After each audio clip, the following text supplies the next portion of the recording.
Muy buenas tardes. Quería dar la bienvenida a este primer ciclo de charlas que estamos organizando acá en la Embajada de China en Argentina. El día de hoy, nuestra primera charla, nuestro debut aquí en este ciclo de charlas, estaremos con dos expertos, con Paola Valencia, que es la secretaria ejecutiva de Construcción Sustentable en el Ministerio de la Vivienda y Urbanismo de Chile, y de Lucas Fornari, quien es el director general de Desarrollo y Proyectos del Instituto de la Vivienda de la Ciudad de Buenos Aires. El día de hoy vamos a conversar y vamos a conocer un poco sobre construcción sustentable, tocando algunos temas como la integración social urbana, la urbanización de barrios, generación de áreas verdes, políticas de eficiencia energética en la construcción, economía circular, certificación sustentable, entre otros, y ver a raíz de esta conversación que vamos a tener acá con Paola y con Lucas, cuáles son los pasos, cuál es el futuro, en qué nos podemos complementar, tanto como Chile, como Ministerio de la Vivienda, con el Instituto de la Vivienda y con el Gobierno de la Ciudad de Buenos Aires. Bueno, bienvenida Paola, bienvenido Lucas. Hola, buenas tardes. Atentos a lo que nos puedan contar ustedes. Muy bien, gracias por la invitación. Muchas gracias. Bien, Paola, ¿quieres iniciar?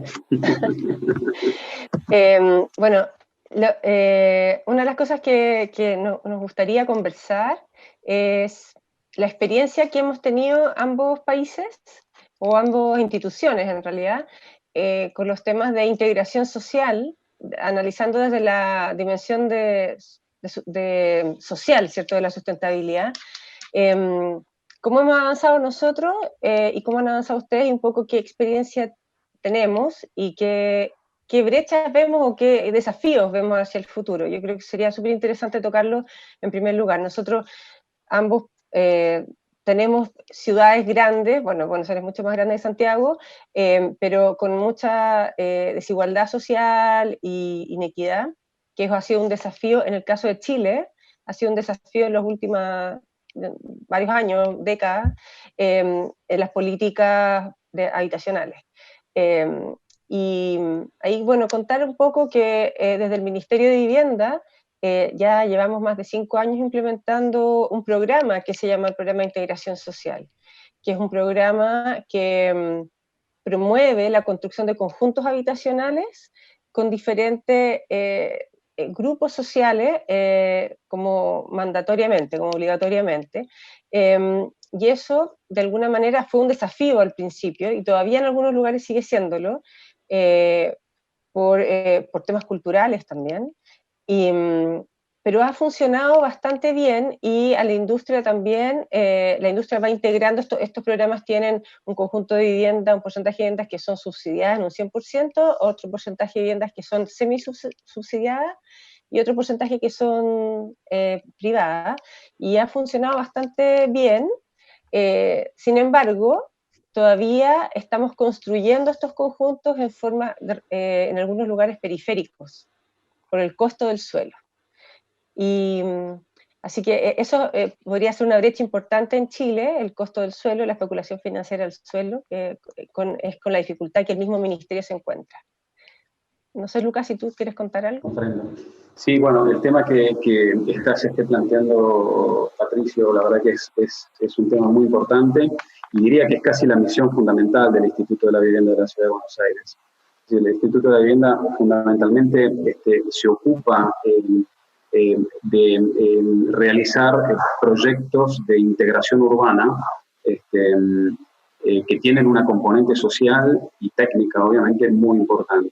Estos proyectos de integración fundamentalmente miran a poder generar una integración real y concreta de aquellos vecinos que viven en la Ciudad de Buenos Aires y que viven tal vez en condiciones de habitabilidad desfavorables, es decir, son poblaciones decididamente vulnerables.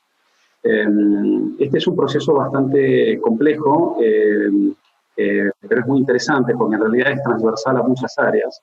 Nosotros lo llamamos justamente proyectos de integración y de reurbanización de los barrios, que inician por lo general con una etapa de relevamiento, es decir, vamos a relevar y entender cuáles son las particularidades de estas zonas de Buenos Aires que más vulnerables, tratar de reconocer cuál es la identidad, inclusive cultural, de estos lugares, Después pasamos por un proceso digamos, como decir, de formalización dominial, es decir, tratamos de que estas tierras que tuvieron crecimientos espontáneos, tuvieron crecimientos no planificados o no programados, puedan de alguna manera regularizarse y puedan ser visibles desde un punto de vista, digamos, de titularidad, de dominio, ¿verdad?, de la posesión de la tierra. Con lo cual, esto es un proceso de urbanización que también donde intervienen varios organismos de la Ciudad de Buenos Aires, como es el Catastro y demás. Y se termina de alguna manera delineando lo que nosotros llamamos un master plan integral. El master plan, digamos, establece como líneas de acción que están focalizadas siempre en la integración de estos lugares que son por lo general muy densamente poblados con el resto de la ciudad formal. ¿Cómo se realizan? Y bueno, a través de planificación, digamos, de aperturas, de conexiones a la ciudad, y estas son las que llamamos como aperturas horizontales, es decir, digamos, conseguir que de alguna manera los vecinos puedan conectarse físicamente con los medios de transporte, con las conexiones a los servicios básicos, como ser la red de agua, de cloacas, de electricidad. Aperturas verticales, es decir, generar, digamos, espacios de, nosotros los llamamos esponjamientos, es decir, son espacios que generan luz, que mejoran la orientación y mejoran la ventilación, digamos, de las viviendas. Y de alguna manera generar también una buena relación, una buena proporción entre lo que es espacio edificado y espacio verde. Todas estas estrategias tienen una componente técnica, como decía antes, muy importante, pero fundamentalmente una componente social muy importante, porque en realidad se realizan a través de mesas de coparticipación y gestión. Es decir, fundamentalmente es un proceso participativo y la definición de las distintas estrategias que nosotros como entidad de gobierno aplicamos en ese master plan son estrategias consensuadas con los mismos vecinos y con los organismos, digamos, más representativos de esas áreas. Es decir, que en el fondo son los mismos vecinos los que deciden o los que toman la decisión, digamos, de abordar ciertas estrategias de mejoramiento dentro de sus mismos barrios. Y esta es una herramienta muy poderosa porque nos permite avanzar, digamos, de una manera muy orgánica, generando fundamentalmente consenso. Obviamente, el impacto, digamos, ambiental, si se quiere, o referido a la sustentabilidad, digamos, es muy importante, porque permitir, digamos, que una persona pueda optar por tomarse un medio de transporte urbano en vez de usar su vehículo, o conectar a los vecinos a una red, digamos, de distribución de agua, de cloaca, evitando, digamos, justamente las descargas en los suelos, contaminando las napas, generar mayor superficie, digamos, de terrenos absorbentes a partir de estas aperturas, son todos impactos directos que en el corto, mediano y largo plazo obviamente benefician a nivel global, digamos, la calidad de vida, ¿no?, de los vecinos. Quería hacer una pregunta. En estos procesos de planificación urbana, siempre está enfocado en lo que es vivienda social, pero en ese también existen componentes, por ejemplo, si yo voy a planificar un barrio con viviendas sociales, con áreas verdes, con todos los elementos que tú estabas mencionando, ¿se reservan espacios, por ejemplo, para que el sector privado pueda invertir en ese espacio? ¿O es netamente algo más bien de carácter y competencia del Instituto de la Vivienda, en este caso, o del MIMBU en Chile? ¿Cómo lo hacen? O sea, ¿está contemplado también que un privado pueda invertir, por ejemplo, en un barrio? ¿Cómo lo hacen? Bueno, desde el Instituto de la Vivienda, nosotros básicamente nos ocupamos digamos, de los procesos de reurbanización de barrios populares que tienen, digamos, intervenciones, justamente como les explicaba, en los mismos barrios, y también proyectos nuevos, proyectos de vivienda nueva, para ir sustituyendo de alguna manera aquellas viviendas que deben ser, digamos, reconfiguradas dentro del barrio, ¿verdad? Este es un proceso fundamentalmente de vivienda social y es pública. Es una estrategia netamente pública que pasa a través de una ley, es decir, cada proceso de reurbanización se formaliza a través de una ley específica para ese barrio, y fundamentalmente la población objetivo, digamos, es como la recualificación de la calidad de vida de los habitantes de ese barrio, ¿verdad? La estrategia es netamente pública, y los criterios de intervención de la vivienda nueva están orientados a generar vivienda social, ¿verdad? Claro. Vivienda social que después, bueno, con una serie de procesos, digamos, de formalidades, terminan siendo viviendas que van a pertenecer o que van a ser propiedad, digamos, de los vecinos que digamos, se someten a este proceso de alguna manera de evolución, ¿no? Hacia la formalización urbana. Pero sí, desde el IBC esto es una estrategia pública. Ya, perfecto. Yo tengo una consulta para Lucas también. De los proyectos nuevos sociales, ¿ustedes hacen en zonas centrales, zonas céntricas de la ciudad? ¿Qué pasa con el costo del suelo ahí? Bueno, esa es una excelente pregunta en realidad, porque generalmente los suelos o los terrenos, digamos, que se adoptan o se seleccionan para hacer estas viviendas sociales suelen ser, digamos, terrenos adyacentes o muy próximos a los barrios mismos. Y esto tiene un doble objetivo. Primero, hay una cuestión de, si se quiere, continuidad cultural, digamos, del vecino, que ya tiene probablemente una constitución familiar que determina relaciones laborales o escuelas, digamos, próximas para sus hijos y demás, y de alguna manera el proceso no quiere romper con esa situación o con esa configuración familiar. Por otro lado, también, generalmente, todos los barrios, de alguna manera populares, están ubicados en zonas que, bueno, de alguna manera fueron siendo ocupadas a lo largo de los años, que eran zonas que tal vez han sido zonas industriales o zonas de alguna manera no formalmente integradas a la ciudad, con lo cual la estrategia de vivienda nueva está focalizada también en generar como un foco, digamos, de desarrollo en ese lugar, ¿se entiende? Entonces, por un lado, tener la posibilidad de generar una continuidad habitacional para las personas que culturalmente y socialmente ya están integradas a ese barrio, porque a veces estamos hablando de 2 o 3 generaciones de una misma familia que vivió en ese barrio, bueno, llevarlos simplemente a un complejo o a un nuevo complejo de viviendas adyacente a ese barrio o muy próximo a ese barrio. Pero por otro lado, tener la oportunidad de recualificar zonas que son absolutamente, que están por ahí, digamos, deprimidas o inclusive a veces contaminadas. Por eso todo este proceso de vivienda nueva, digamos, de alguna manera incluye un proceso de calificación o de cualificación territorial. Generalmente los terrenos están contaminados, con lo cual hay que iniciar todo un proceso de caracterización de las tierras y tratamiento de esas tierras. Aquí intervienen otras organizaciones, otras agencias, como APARA, que es una agencia de protección ambiental que depende también del gobierno de la Ciudad de Buenos Aires, y este es un proceso que nos lleva a obtener un certificado de aptitud de ese terreno para poder construir en esa zona. Con lo cual, es un ciclo virtuoso, es decir, generamos nuevas obras sobre áreas que deben ser de alguna manera tratadas y hacemos todo el proceso para que se trate también esos terrenos que pueden llegar a estar comprometidos.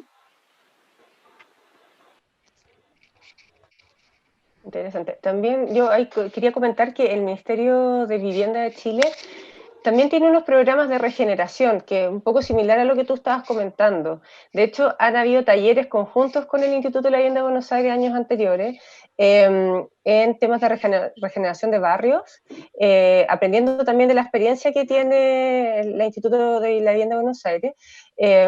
Y en Chile, bueno, hay un programa, en particular el programa de barrios, Quiero mi barrio se llama, es un programa que también trabaja con las personas definiendo con la comunidad cuáles son sus necesidades y en función de eso se hace la inversión y la intervención territorial.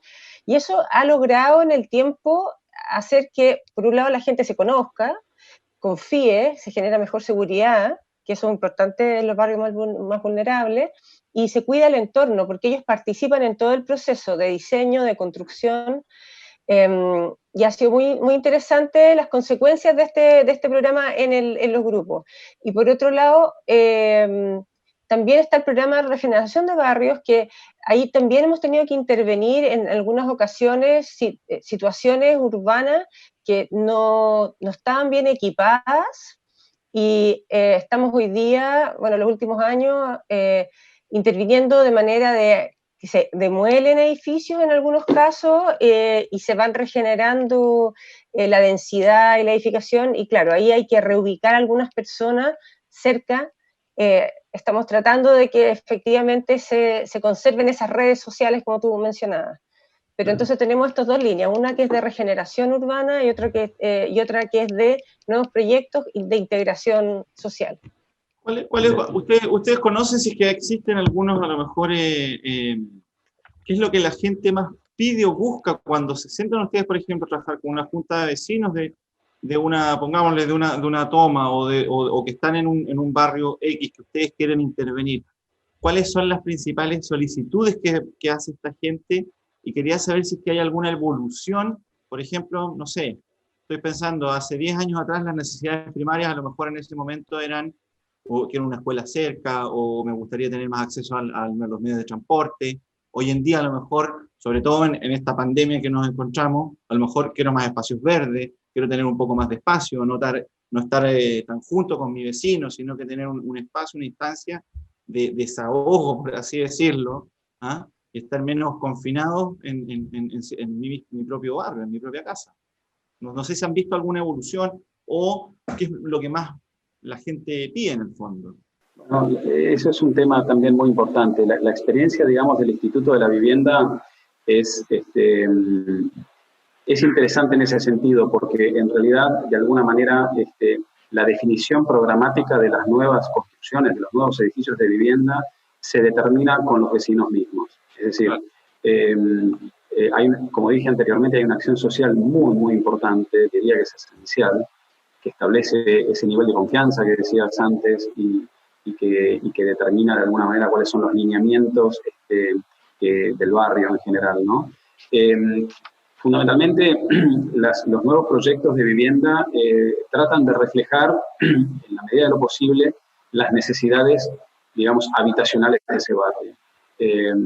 Es decir, se trata de proyectar edificios sabiendo ya cuál va a ser la familia que va a ocupar esa unidad, ¿verdad?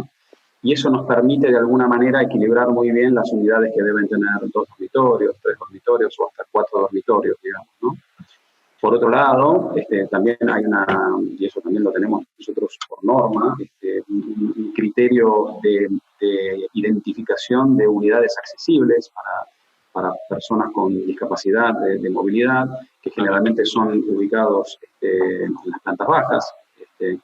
Y otra cuestión muy importante que tiene que ver con qué es lo que vos decías, ¿no? Qué es lo que la gente pide o qué es lo que la gente necesita, cuáles son las necesidades que de alguna manera se identifican que deben ser contempladas en el proyecto de urbanización, son las actividades productivas. Es decir, estos barrios son fundamentalmente espacios donde la gente no solo vive, sino que a veces trabaja y produce. Entonces, muchas veces las operaciones, digamos, de vivienda nueva tienen que incluir o tienen que contemplar espacios productivos. Me refiero a generalmente actividades gastronómicas, que a veces son actividades, digamos, en fin, de producción en general, dentro de los complejos habitacionales. Y por último, también hay una cosa que es muy interesante que tiene que ver en realidad con, sí, una necesidad que proviene siempre del barrio, como decir, bueno, tener un espacio comunitario, tener un espacio para hacer deportes, tener espacios, digamos, que generalmente se distribuyen de una manera casi equilibrada en los distintos condominios para hacer salones de usos múltiples, digamos, ¿no? Para hacer fiestas o reuniones y demás.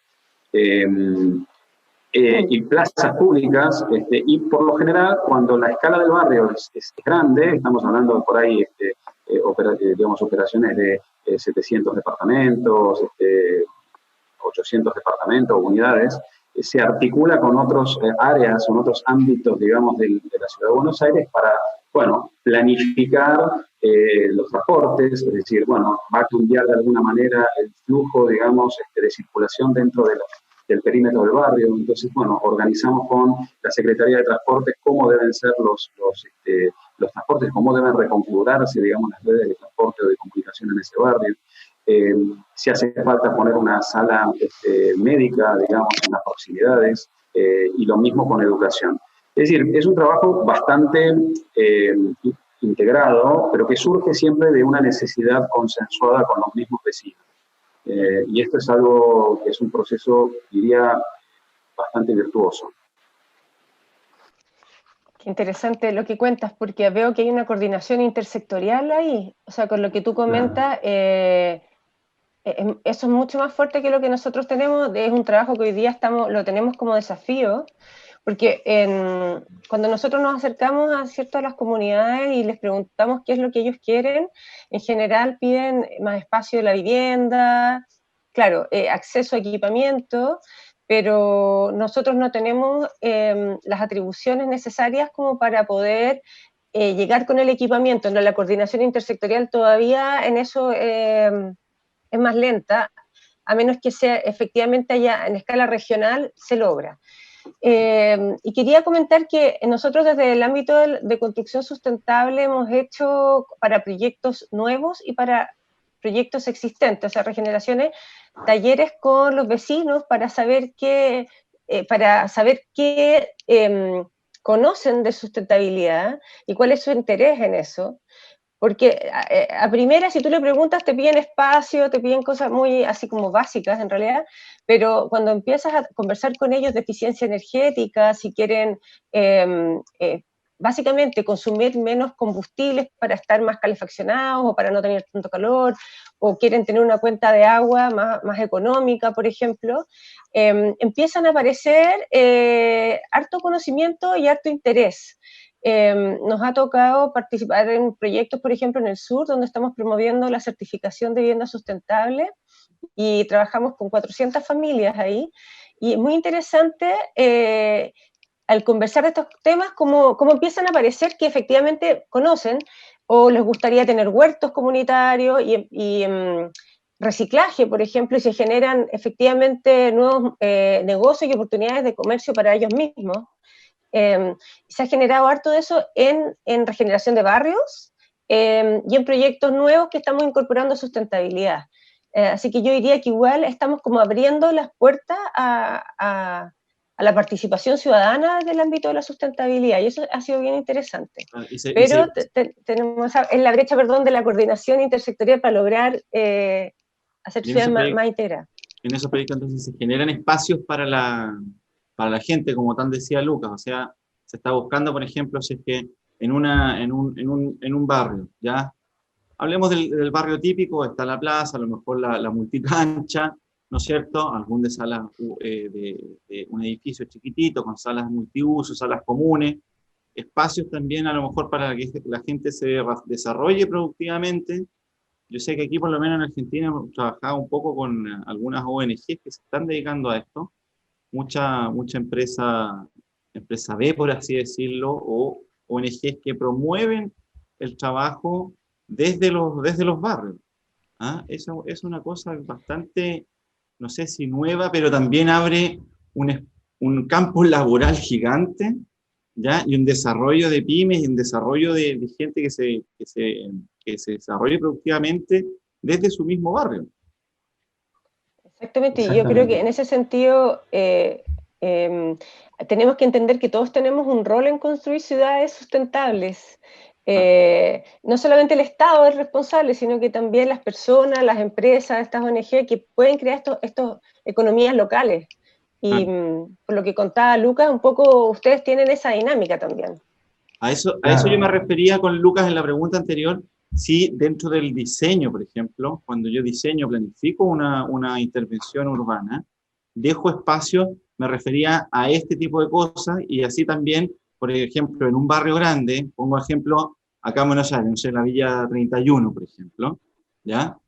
No sé si en la concepción del diseño hay espacio para una esquina o para una cuadra o un pedazo de una cuadra que dé a la calle principal, de que a lo mejor se pongan negocios desde la verdulería hasta el locutorio, no sé. Exactamente. Está diseñado, el concepto está metido así. Los conceptos, los master plan, como de alguna manera les estuve comentando, se planifican de esta manera. Obviamente hay que entender que estos son procesos que llevan algunos años, digamos, no es algo muy veloz, con lo cual el master plan tiene que ser lo suficientemente dinámico como para permitir una cierta volatilidad o cambio, digamos, en la demanda que pueda generar el mismo barrio, ¿no?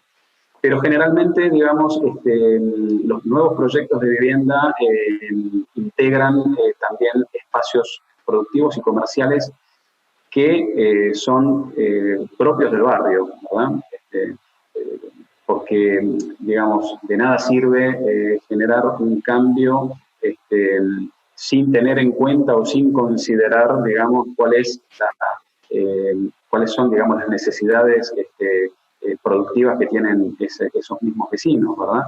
Entonces, los proyectos generalmente tienen tienen absolutamente contemplado o incluido, digamos, ese criterio. Y ahí es donde digo que es un poco flexible, sobre todo esa parte, porque a veces lo que uno releva como una posibilidad, digamos, de actividad productiva o comercial, a los 2 años puede ser distinta, y entonces, bueno, el proyecto de alguna manera tiene que acompañar o moldarse a esa evolución de las necesidades. Pero sí, decididamente es un punto esencial. Muchas veces los procesos, digamos, de urbanización de las familias o de formalización de las familias están estrictamente o directamente relacionados a poder garantizarles la continuidad de su actividad.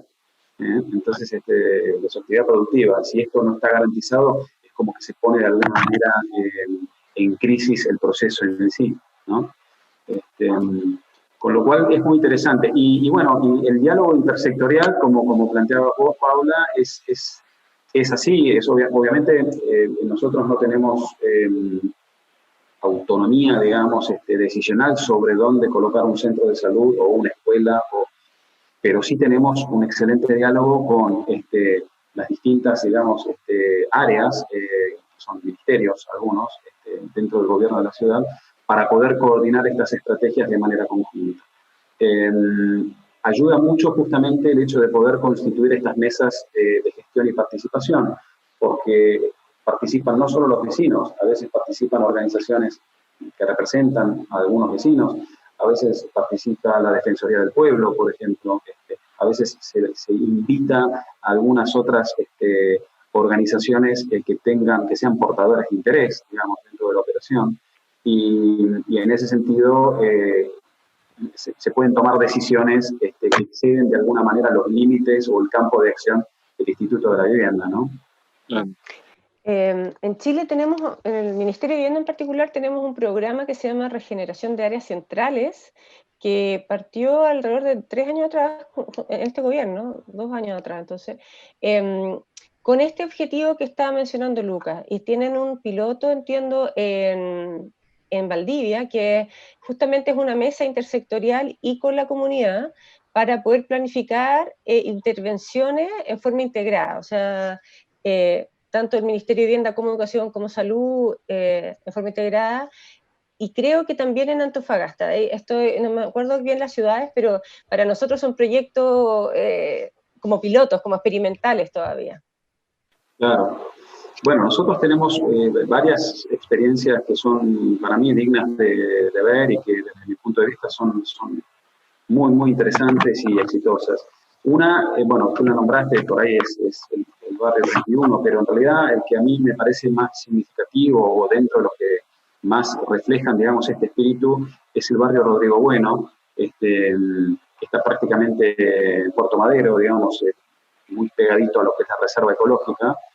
Ese es un complejo habitacional muy interesante, ya está prácticamente funcionando al 100%, Ahora estamos procediendo, digamos, con la transformación o la urbanización de lo que quedó del barrio original, y estamos ya planificando las infraestructuras y planificando las aperturas, digamos, finales que implican, digamos, la integración de ese barrio.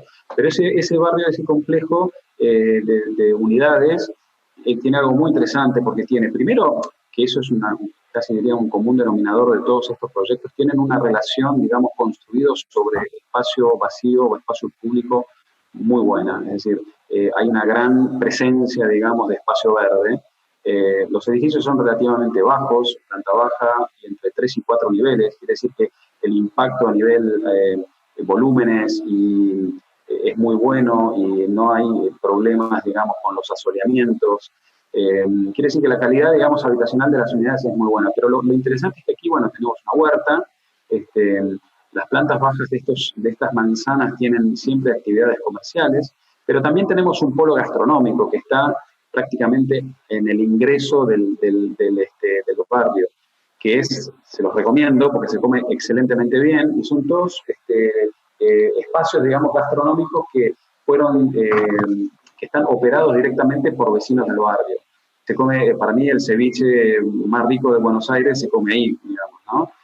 Con lo cual, yo creo que es un ejemplo interesantísimo de integración, de calidad, digamos, ambiental, de un uso racional del suelo. Y ahí también hemos aplicado, bueno, ya yendo más a lo técnico, estrategias, digamos, de construcción sustentable bastante innovativas para lo que es el estándar de la construcción, digamos, aquí en Buenos Aires, aquí en la Argentina, ¿no? Quería colgarme un poco de eso, Lucas, sobre lo que es la construcción sustentable, ir desde lo macro, que es la planificación urbana completa de un barrio, tratar de poder enfocarnos a lo mejor ahora en la construcción. El año pasado, me acuerdo, en un seminario, en un congreso que realizó, de hecho, el Instituto de la Vivienda, y que también, o sea, está el gobierno nacional, a través del Ministerio del Interior, vía la Secretaría de la Vivienda, donde vino el ministro de la Vivienda de Chile a exponer sobre construcción sustentable, una cosa que lo encontré genial, y me cuelgo un poco lo que decía Paola también, sobre qué es lo que pide la gente cuando empiezan a ver que su cuenta de calefacción o de luz empieza a disminuir gracias a un tipo de construcción puntual que ustedes están aplicando, o el agua, que tienen más o menos agua, lo que va a repercutir de inmediato en el bolsillo de la gente, que también son cosas que van pidiendo, y que nos cuenten un poco más sobre técnicas, mecanismos, procesos, etcétera, sobre lo que es construcción sustentable desde el punto de vista medioambiental, desde el punto de vista energético sobre todo, y cuáles son los procesos, los modelos de certificación que ustedes trabajan tanto en Chile como acá en el gobierno de la ciudad.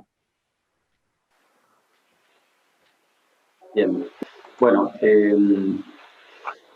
sí, como decía, nosotros desde el Instituto de la Vivienda ya tenemos un estándar, diría, razonablemente bueno en relación a cuáles son, digamos, las estrategias constructivas más interesantes o más eficientes, digamos, ¿no? Siempre comparado, digamos, con lo que puede llegar a ser un estándar, digamos, de construcción privada, ¿verdad?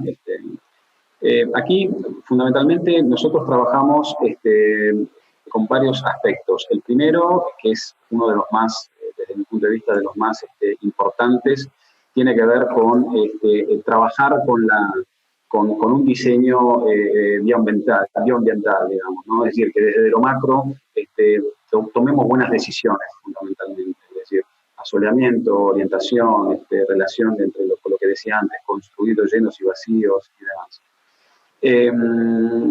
El otro aspecto, digamos, que para nosotros es extremadamente importante es, bueno, generar, digamos, un aislamiento térmico eficiente. Esto significa que podamos crear envolventes de los edificios que, desde un punto de vista de su comportamiento, sean eficientes. Y entonces aquí es donde, no me quiero poner muy técnico, digamos, pero donde bueno, se diseñan muros con ciertas características, como para poder garantizar digamos, una transmitancia térmica razonable. se proyectan cerramientos, aberturas que tengan también características similares, las cubiertas y demás. Con lo cual, esa es una estrategia importante que permite de alguna manera un ahorro de energía, ya que, bueno, las unidades son como mucho más aisladas, ¿no? Están mucho más aisladas. En Chile, ¿en qué etapa estamos nosotros más o menos sobre este mismo ámbito en lo que es la construcción?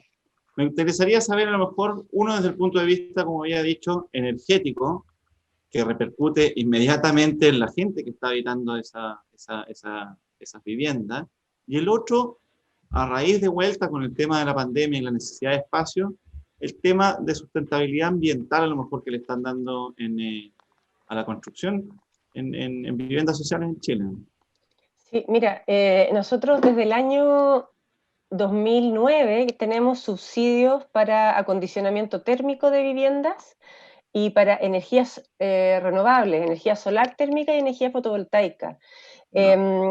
Esto también porque el 2007 recién nosotros tuvimos la primera como reglamentación térmica de envolvente. Antes de eso había solamente una reglamentación térmica para techos.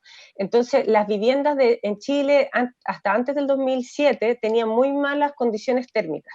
Entonces después del 2007, como mejoró la reglamentación y había un parque construido muy importante, el gobierno empezó a subvencionar acondicionamientos térmicos y empezó a promover la energía renovable justamente, y sobre todo la energía solar térmica para agua caliente sanitaria, porque se identificaron que los mayores consumos de energía en el sector residencial están en calefacción y están en calentamiento de agua.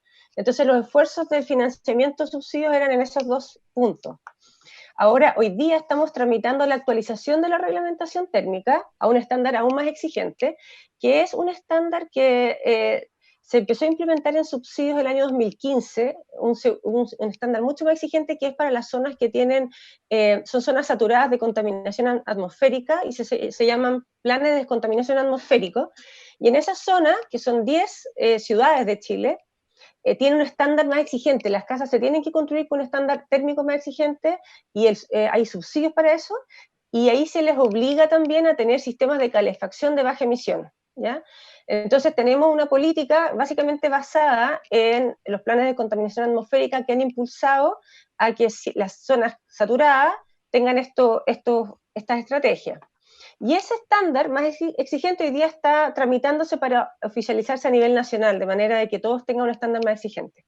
En el intertanto, lo hacen tanto en la construcción de viviendas propias que ustedes construyen como Ministerio de Vivienda, como la certificación para inmobiliarias, por ejemplo, que quieran construir. Mira, los estándares térmicos más exigentes en zonas de planes de descontaminación partieron por las viviendas sociales, la del Estado, y hoy día ya pasaron a las viviendas privadas. Pero en el resto del país no está ese estándar, por lo tanto, lo que estamos haciendo para promover, en el intertanto en que va a salir la nueva reglamentación, publicamos la certificación de vivienda sustentable este año, que es una certificación que se desarrolló desde el Estado, desde el Ministerio de Vivienda, pero en conjunto con la industria. O sea, el directorio es público-privado, y la idea de esta certificación es promover una industria residencial más sustentable en eficiencia energética, en eficiencia hídrica, en gestión de materiales y residuos, en todo lo que es impacto ambiental, y entorno inmediato también se le llama la última categoría que es de entorno. Y la idea de esta certificación es que al ser desarrollado entre la industria y el Estado, cumple los objetivos para ambos, ¿no? Entonces, y en el fondo hay un ánimo de promover voluntariamente esta certificación, y de hecho la reunión que estaba antes, por ejemplo, estábamos con la banca viendo incentivos financieros para que efectivamente la industria tenga incentivos para construir en forma verde, y por otro lado hayan incentivos para la demanda también, para poder tener créditos verdes. Entonces estamos trabajando en el intertanto que modificar reglamentos toma mucho tiempo. Hemos sacado instrumentos de fomento como la certificación. ¿Cómo lo hacen aquí en Buenos Aires, por ejemplo? Estamos hablando, Paola, de la certificación y lo que es construcción de viviendas, tanto públicas como del sector privado, a través de la certificación de esta. Pero acá en Buenos Aires, al menos en la ciudad, la construcción de edificios nuevos al ser una ciudad mucho más grande que Santiago, ¿ya? Hay bastante más porcentaje, diría yo, de viviendas más bien antiguas. ¿Cómo hacen? ¿Hacen un proceso de remodelación, incluyendo esta certificación, incluyendo estos parámetros?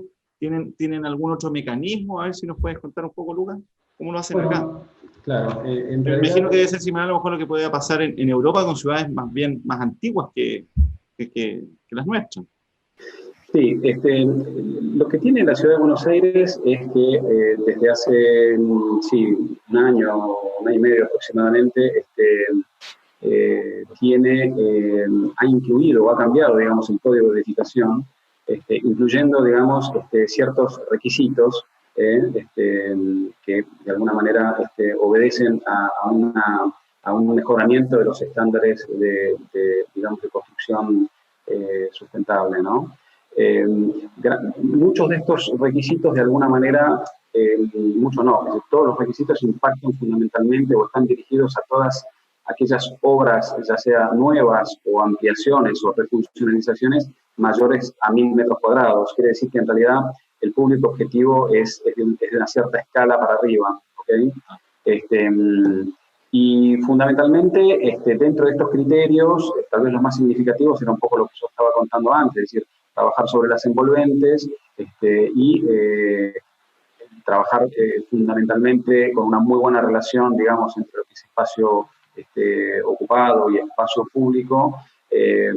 También, digamos, favorecer, digamos, las energías, la energía renovable y en este caso, bueno, usar la energía solar con los paneles fotovoltaicos y sobre todo también lo que es la energía solar térmica. La energía solar térmica, por ejemplo, es uno de las características o de los sistemas, digamos, constructivos que nosotros adoptamos para nuestras viviendas sociales. De hecho, casi todas, básicamente todas, tienen instalados colectores solares que proveen de alguna manera calentamiento de agua, o sea, calientan agua para el uso domiciliario. Y esto es una característica que es muy interesante, es muy innovativa, considerando que estamos hablando de vivienda público-social, ¿no? Acá quisiera hacer una salvedad que tiene que ver un poco con un proceso, digamos, de concientización que muchas veces hay que hacer para que el vecino, digamos, pueda entender cuál es el uso racional, digamos, de la energía. Y esos son talleres que generalmente están asociados a estos procesos de urbanización, ¿verdad? Es decir, se trata de capacitar al vecino digamos, a formalizar de alguna manera sus hábitos de consumo de energía sobre la base de un dispositivo que está preparado, digamos, para que sea más eficiente. ¿Se entiende? Entonces, en ese sentido, es que proveemos unidades que tienen básicamente esas características. A nivel ciudad, sobre lo que sí se está trabajando, y esto lo está impulsando el IBC, digamos, a través de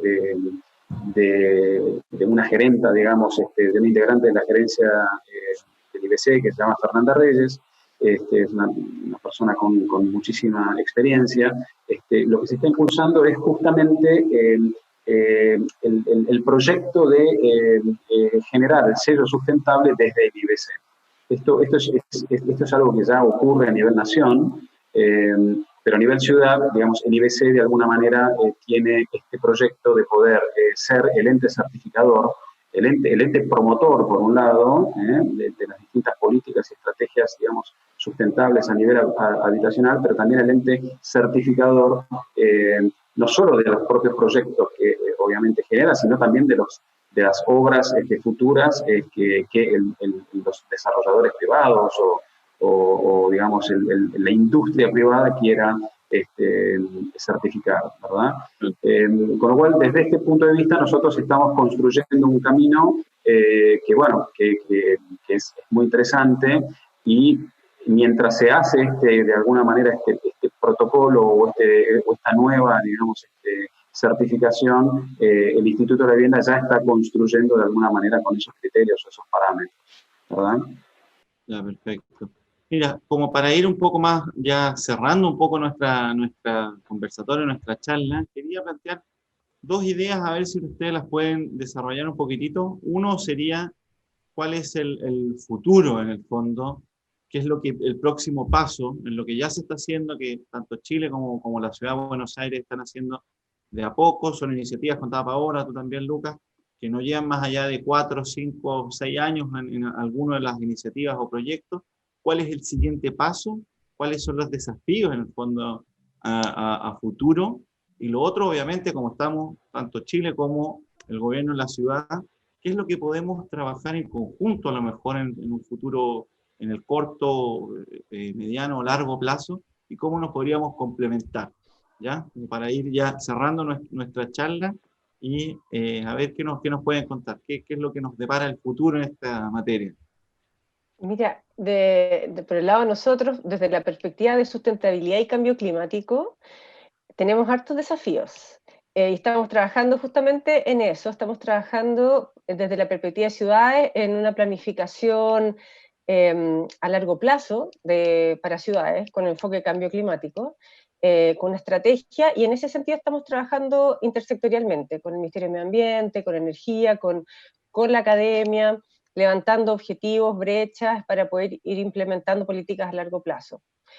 En eso, en el caso de ciudades, también se ha identificado como una brecha muy importante la gobernanza en el caso de Chile local, de poder, justamente lo que decía Lucas, trabajar en forma intersectorial para lograr ciudades integradas, ciudades compactas o economías locales, ¿ya? Entonces, desde la perspectiva de ciudades, ese es nuestro desafío, principalmente lo que se ha identificado. Y de ahí, por supuesto, las consecuencias de eso, junto con